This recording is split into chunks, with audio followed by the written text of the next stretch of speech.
बातचीत में। आगे बढ़ते और आपको बता दें, अमेरिकी रक्षा मंत्री हेग्सेथ का बहुत बड़ा बयान निकलकर सामने आया है। रणनीतिक संदेश में उन्होंने कहा है, संवाद से ज्यादा युद्धक क्षमता बढ़ाने की जरूरत है। चीन को अमेरिकी भूमिका का सम्मान करने की नसीहत दी गई है उनकी ओर से। और देखिए किस प्रकार से ईरान को परमाणु हथियार से रोकना वैश्विक प्राथमिकता उन्होंने बताया है।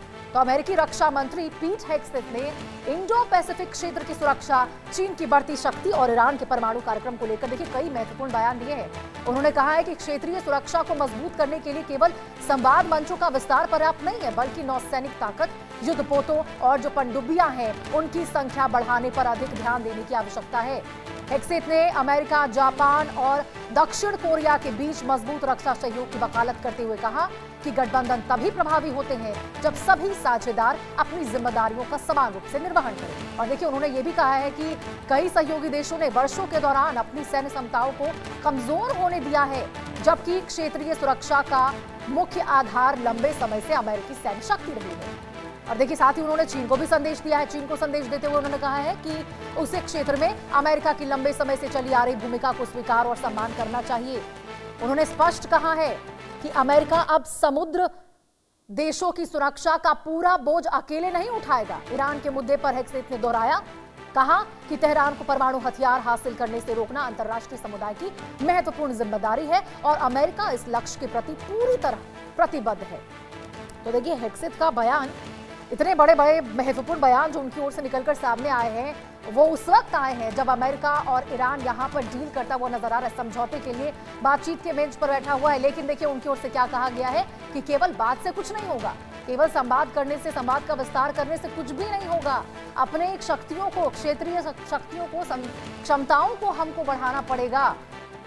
तो देखिए साफ तौर पर यह संदेश भी देना चाह रहे हैं, यदि वहां के मंत्री के द्वारा इतने बड़े बयान निकलकर सामने आ जाए तो आप समझिए कि आखिर क्या ये युद्ध वाकई शांति की ओर जा रहा है? क्या वैश्विक स्तर पर कोई शांति बहाल करने की किसी के द्वारा कोशिश की जा रही है, या फिर केवल ये भड़काऊ बयान देकर, चेतावनियां देकर एक दूसरे को और भी ज्यादा पोक करने की और उकसाने की कोशिश कर रही है, जो कि देखिए पीट हेग्सेथ करते हुए भी नजर आया है। अमेरिकी रक्षा मंत्री का एक रणनीतिक संदेश निकलकर सामने आया है। तमाम देशों को भी उन्होंने कहा है कि संवाद से ज्यादा युद्धक क्षमता बढ़ाने की जरूरत है। यानी कि देखिए युद्ध की अपनी क्षमता को बढ़ाओ, बातचीत से बहुत ज्यादा कुछ नहीं होगा। कहीं ना कहीं वो ये भी कहते हुए नजर आ रहे हैं। चीन को भी अमेरिकी भूमिका को लेकर नसीहत देते हुए नजर आए कि ईरान को परमाणु हथियार से रोकना वैश्विक प्राथमिकता बताया उन्होंने कहा है कि केवल अमेरिका का काम नहीं है कि आप वहां पे परमाणु कार्यक्रम बनाने से हम ईरान को रोके, बल्कि तमाम और जो दो देश हैं उनको भी आगे बढ़कर यहां पर रोकना पड़ेगा। ब्रायन थॉमस हमारे सहयोगी इसी खबर पर ज्यादा जानकारी के साथ हमारे साथ जुड़ चुके हैं। ब्रायन, जब बातचीत के बेंच पे अमेरिका ईरान बैठे हुए हैं, ऐसे में हेग्सेथ का ये बयान निकलकर सामने आया, कितना ज्यादा इस युद्ध विराम पर कहें या फिर ये जो अमेरिका ईरान के बीच तनाव चल रहा है उसको असर डाल सकता है उसके ऊपर?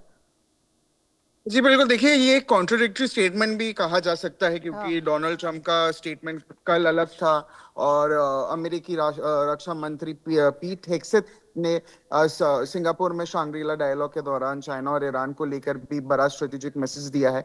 हेग्सेथ ने कहा है कि दुनिया अब सिर्फ डिप्लोमेसी और टॉक्स के भरोसे नहीं चल सकती, बल्कि मिलिट्री स्ट्रेंथ और वॉर प्रिपेयरनेस को भी मजबूत बनाना होगा। इसके अलावा कल भी डोनाल्ड ट्रंप खुद ही, उन्होंने ट्रुथ सोशल में भी एक स्टेटमेंट दिया था, काफी मेजर स्टेटमेंट दिया था कि वो सिचुएशन रूम में है, वो जो नेगोशिएशन पे उन पे काम कर रहे हैं, पर अभी तक कोई भी नेगोशिएशन का कोई सीधा डायरेक्ट कोई फोर्स नहीं आया था या कोई अलाइनमेंट नहीं आया था। और हेग्सेथ ने अभी सिंगापुर डायलॉग में ये कहा कि इंडो पैसिफिक रीजन को लेकर भी चाइना को सीधी चेतावनी दी है।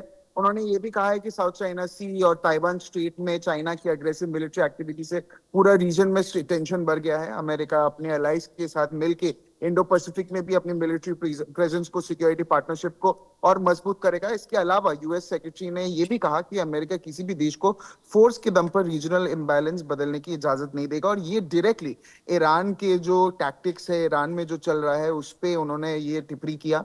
उसके ऊपर ईरान को लेकर भी हेग्सेथ ने कहा कि तेहरान का न्यूक्लियर प्रोग्राम ग्लोबल सिक्योरिटी के लिए बड़ा खतरा हो सकता है। अमेरिका की प्रायोरिटी है कि ईरान किसी भी हाल में न्यूक्लियर वेपन हासिल ना कर सके। उन्होंने ये भी कहा अगर जरूरत पड़ी तो अमेरिका स्ट्रेटेजिक और मिलिट्री प्रेशर दोनों बढ़ाने के लिए तैयार है। और हेग्सेथ ने हॉर्मुज स्ट्रेट पे भी एक बड़ा बयान दिया था, स्टेटमेंट दिया था, और वेस्ट एशिया में अमेरिका की नेवल डेवलपमेंट का भी जिक्र किया, जहां उन्होंने कहा कि ग्लोबल सप्लाई ऑयल रूट्स की सिक्योरिटी बहुत ज्यादा जरूरी है और यूएस नेवी रीजन में शिपिंग लेन्स को सिक्योर रखने के लिए भी एक्टिव रहेगी। और इस ठीक बीच है, ब्रायन आप बने रहिए अमेरिका हमारे साथ। इस बीच एक बड़ी खबर निकलकर सामने आ रही है। आपको इस वक्त की बड़ी खबर बता दें, यूक्रेन युद्ध को लेकर आपको खबर